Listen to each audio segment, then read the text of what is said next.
Kia ora te iwi, haere ake nei I te Karere, kua hinga tētahi o ngā kaiarahi mananui o te Aupōuri. Joe Everitt, whai muri hoi tētahi pakangaroa ki te māwiwitanga. Tokorua ngā kaipiki maunga kua mate I mua tatatonu I te tainga atu ki te tihi o Aoraki.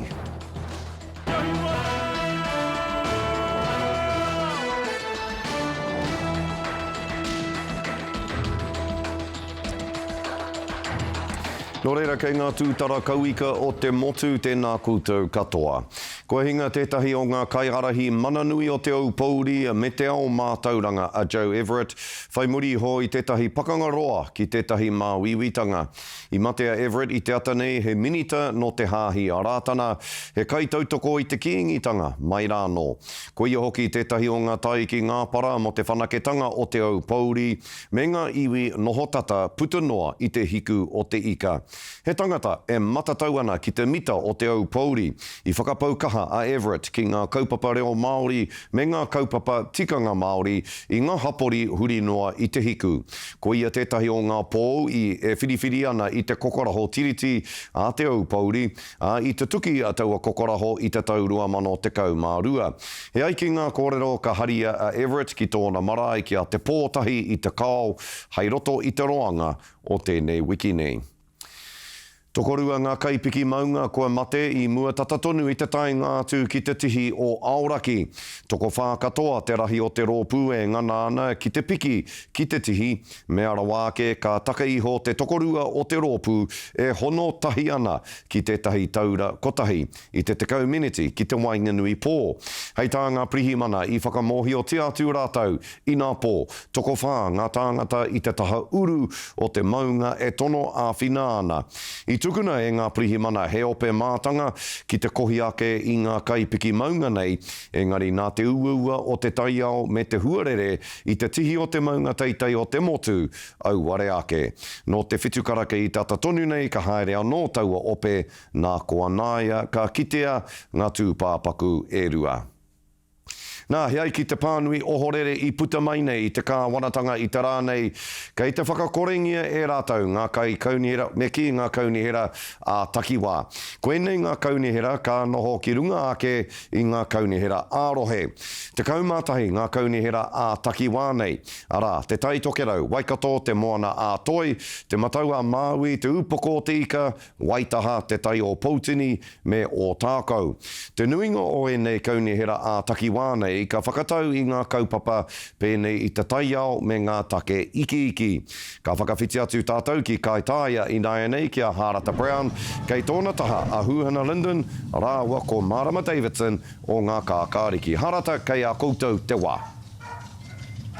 Ai, tika ana koe, Scotty, kei tōku taha, koe nei mārei kura no te pāti kākāriki, te ako nei, he pāti kākāriki a hauengari kao, he kairi puatake. Hoi no e tika ana koe mō ngā panonitanga kaunihera ārohe, ka aro atu ki a koe te kaiarahi takirua o te pāti kākāriki. He hau whakaro mō te whakakorenga o ēnei kaunihera ārohe pēnei te Northland Regional Council. Kei te tino tautoko ngā pāti, te pāti kākāriki I era kaunihera, he tono, he reo, mō ngā hapori, he reo mō te rohe. Nō reira, kei te he kino tēnei, he patu ki ngā rohe, he patu ki ngā kaunihera, he patu, nō reira, he patu ki te hapori ki te tangata hoki, ka tū mātou o te pāti kākāriki ki te whakahe I tēnei panoni. Nā kei tāia, tātou I tēnei wā, tēnā, whakamarama hia mai te take kei konei koutou, kei tāia te taone whakamutunga o Aotearoa, he tawhiti rawa mai te whanganui a tarahea te take kei konei koutou. I tai mai, I hoki mai, māua ko Huhana, ki te noho tahi, ki te whakawhiti kōrero, ki ngā hapori, ki ngai Māori, ki ngā hapori huri noa I te nota, he aha o koutou raruraru, he aha o koutou wini, he aha o koutou moimoia, ki te tuku atu I ngā whakaro, ngā moimoia o te pāti kākāriki, hoki ki te whakamana I te tiriti, te akina te taiao, ko era ngā mea tino, ngā whāinga matua, kia mātua te pāti kākāriki. No māua, no mātou te whiwhi, te noho, te mahi, te huitahi, wainganui, te nōtai enei rā e rua. Nō reira, me mihi aroha ki a rātou, pai te kōrero, pai te whakarongo ki a rātou, nei rā te mihi. Anā, i te rātapu kātahi anō ka hipa ka hui, ngā iwi o konei te taitokerau whānui, mo te mema paremata o te taitokerau. Ko koe tērā, he kaitono, mo te rohe nei o te taitokerau i te kōwhiringa pōti, kātahi anō ka hipa. Anā, aini ake ka tū ko ngā kōwhiringa pōti, i a koe e āta Matapae, tēnei take mo te Pāti Māori, mo te mema paremata o te wā. He hao whakaaro? E aroha nā hau ki taku whaia, anō ki ngā tahataha katoa, me te pō raruraru, te noho Aupōuri o wētahi o te iwi Māori.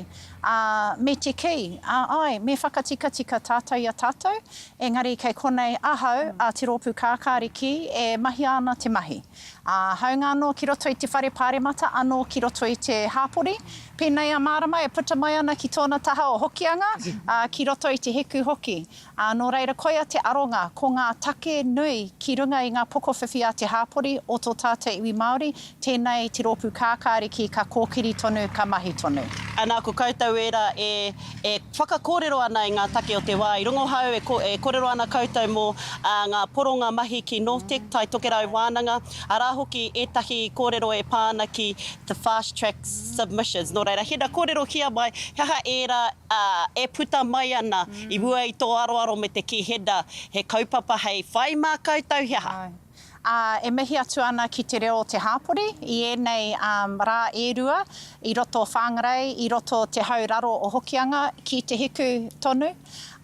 Enei o ngā take nui, ko te fast track, me tērā tono mō te kiri i te onepu, ki te paipai o tū o whāngarei te ringa prawa. Anō mō ngā take taiao, tēnei kaupapa o te Jobs for Nature, me te poro i rau ngā kaupapa i te mea, kua poro a katoa ngā mahi. Ka hore noa ka uti ine o ngā kaupapa taiao me te whai mahi o te hāpori o tō tātou iwi hoki. Tētahi atu ko te wai Māori. Ngā rori, ngā take rori nei, te awhi me pēhea te tautoko i ngā kaunihera. Ka hore mo te poro i te kaunihera, engari me pēhea te kāwanatanga e kaha tautoko i te kaunihera o te taitokerau. Ki te tūtuki i ngā hiahia me ngā wawata o te hāpori, nō reira koia e mihi atu ana kia rātou, ki tō tātou iwi. Anā, ko tahi miniti e toi ana toru te kau he kona kia kōroa tahi, nō reira kōrero whakamutunga, hoia, kia koe. Kia kaha tātou ki te whanatu i tēnei kāwanatanga kino. Kei koe te toru te kau oro, te kau he kona iaiana. Me rehita e tātou mā, kaua e wareware ki era o ngā akoranga ki roto i te pōtitanga mo te kaunihera, ko te aronga i nāianei ki te pōtitanga āmotu mo te tau e tū mai nei. Rehita e Māori mā, pōti Māori mā. Hoi nō rā, kua pau te wā kia tātou, ki tēnei taha kia mātou i Kaitaia. Scotty, hoki atu ana te rākau kōrero kia koe me te ahua nei, i pai taku aro matawai i te wā. Kia ora, Scotty. Tēnō pai rā wā tu harata i u koe ki te wā ka mutu.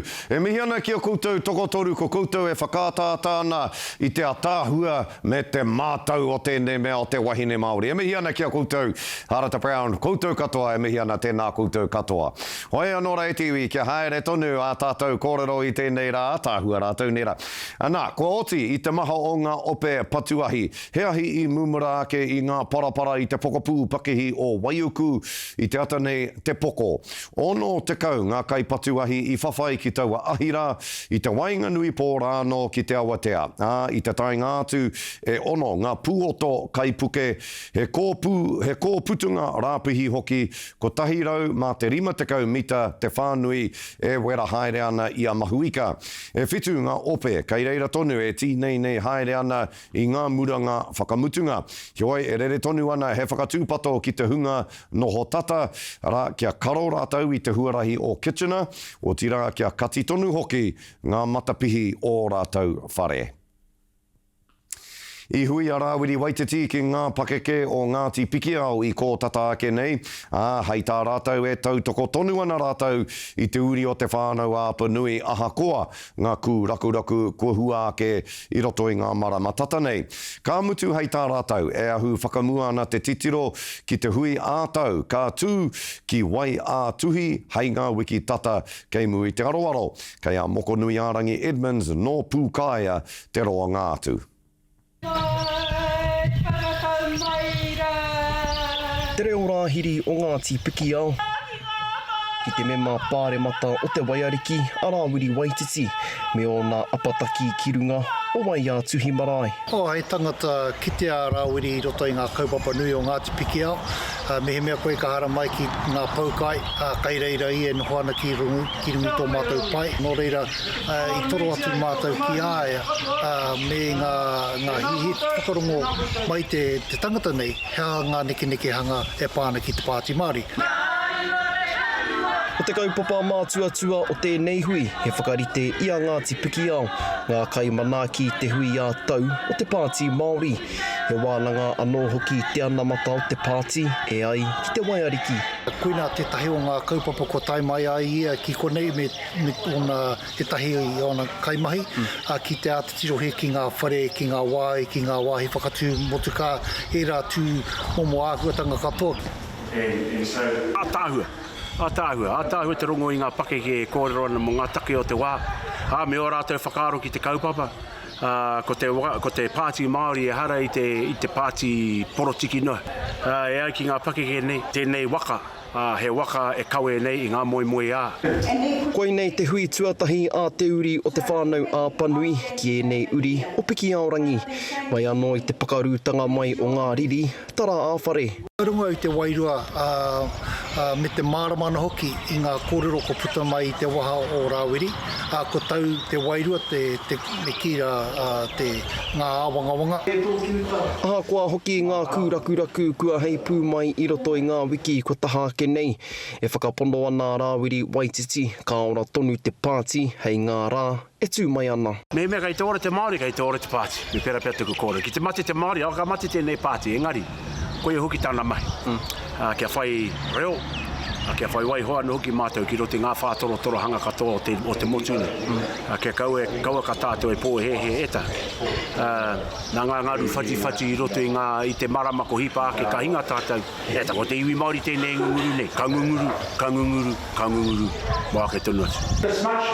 Ko tahi noi hopea te huarahi, te kōwhiringa rānei.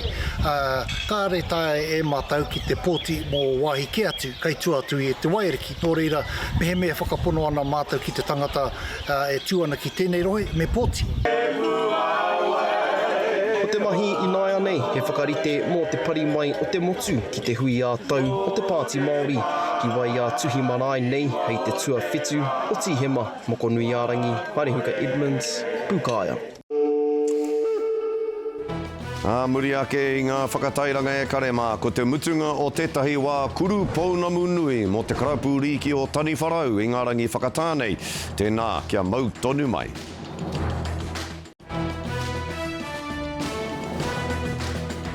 Hoki mai anō ki te Karere, ko te mutunga o tētahi wā kuru pounamu nui rawa atu mo te clubrooms o Taniwharau i ngā rangi whakatānei.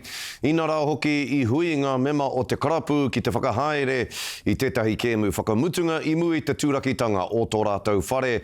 Kua whātekau mā ono tau e whakaruruhau ana i a rātou. Ara kia tūwai he whare hou ki tōna tūranga. I reira ngā kaumātua, ngā whānau me ngā kai tākoro o mua o nai anei hoki hei whakamānoa i te hītori o te whare me te karapu i mua i tētahi ahunga hou.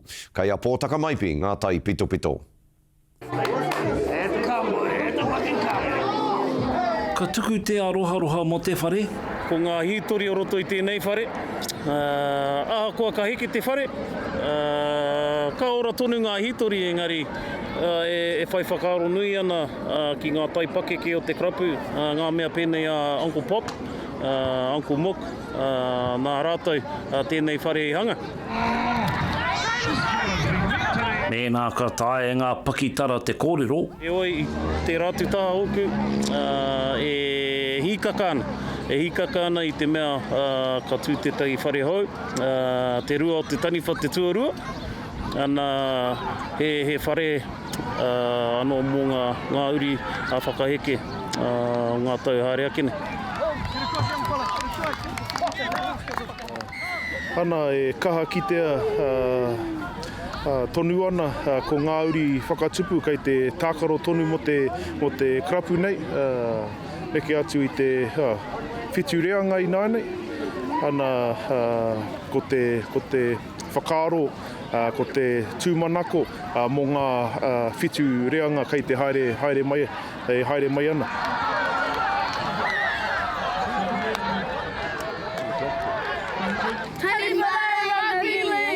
Nei rā ngā moko puna ka rongo I ngā hua o te karapu hou. Ahua Pauri, o te ngaronga a kanohi ta tātai nei krapu. Hoi anō, ngenei momo āhuatanga te hui tahi, te whakanui ai a tātou anō I tō tātou hāpuri, I tō tātou krapu, mai ngā pepe, mai ngā mokopuna, tainua ki ngā rangatahi, ki ngā pakeke, ki ngō mātou old boys and old girls. Ko Harata Butler kei roto I te whakataetai NRLW. Initially they wanted the jerseys to be miro mā, miro whiro, miro mango, the red, white and black. But when they sent the order over to Australia, when the order came back, they opened the box and in there were jerseys green and gold. And Koina e tai kōrero Taniwharau me ngā kara. E whai whakaaro ana ki ngā kaumātua o tō tātou krapu kei konei tō rātou, e konei tonu rātou, engari me whai whakaaro ki a rātou, me o rātou ake kare āroto hoki I ēnei wā. Hei te tau 2020 maono ka tūwhera te karapu hou o Taniwharau. Pōtaka maipi, te karere. Poitarawhiti kua waiake tātou ki te whakataetai Poitarawhiti Fast 5 I Anei. Engari kua rā ake a Fire 5 he whakataetai nā te rarau he hiriwa o mua nā Maria Whalau I whakatū. Ka tū te whakataetai nei ki te tai koura o ahi tareiria a enei arangi whakatānei. Kāre e kore, ka huri o tātou whakaaro ki te kapa Phoenix I te mea toko whāanga kai tākaro no Aotearoa kei roto I taua kapa. Engari kua whakawhiti atu rātou ki ahi tareiria tākaro ai nei he hoha no rātou ki ngā whakahaere Poitarawhiti ki konei kei a Tāroe Black te roa ngā atu.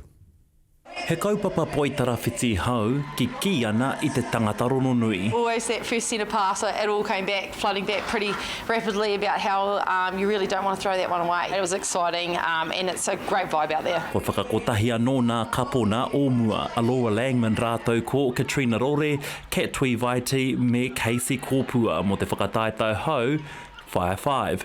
Toko rima anake o ia kapa e rua ka āhei ki te papatākaro, he kaupapa nā te toki no Aotearoa a Maria Whalau, rāua ko te toki o ahi treiria, a koe roperera I hanga. I must say the prize money was a rope-in for them, but yeah, look, they're just great mates who are here to support Gretel and I. Te kaumā ono nā tīma o tēnei whakataetai, katoa o rātou he rongo nui, he kai tākoro no nā karapu hoki, kei te whai I te rima te kau mataara. Toko whā o rātou kua tākoro mo te whārau whātekau nā wā mo nā kapona. Enari kei te māharahara rātou mo te kapa o Aotearoa I te korena o kahurani Nolene Taurua. It's a little bit hard to watch because we were silver ferns. I think there's a lot of disappointment and that takes time to reconcile. Aha kua whakaara anō te kaiako, enari e kore pea e kitia I tēnei wā kia timatara anō nātou mā heke hoa whenua hei te hononoi.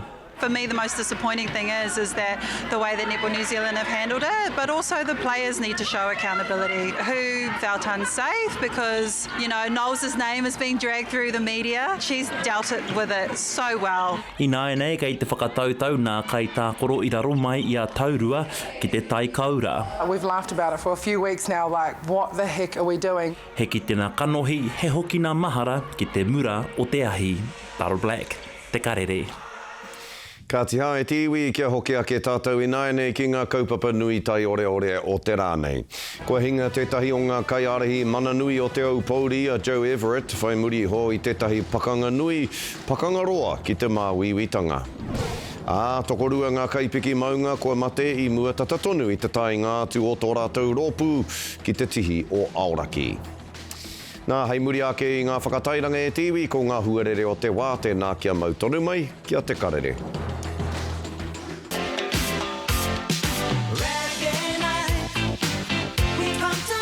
E kare mai e whai ake nei ko ngā tohu huarere.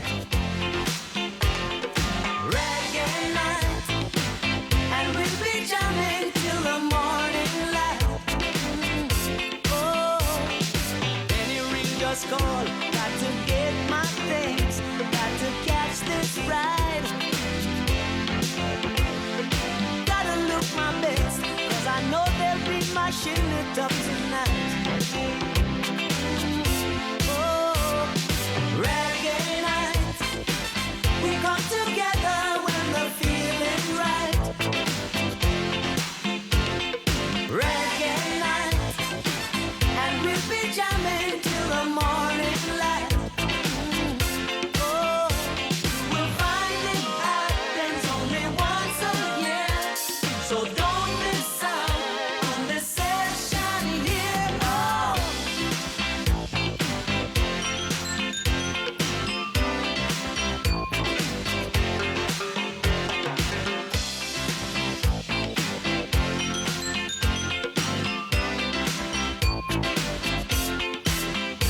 There'll be people coming from the north and south and east and west, so you better look your best, man. Now lightning strikes at 8, so you better not be late for this rubber. Jimmy Cliff e hoa mā toki o te reggae I mate I te rānei waru tekau mātahi o nā tau. Tana tino waiata Reggae Night. Sei whakatepe ake I te karere I tēnei rā ko te kapa haka o te Aupōuri, iwi o matua Joe Everitt. Ara I te ahurei o te hiku maiangi I ngā rangi whakatāne. E te iwi, kia ora tātou.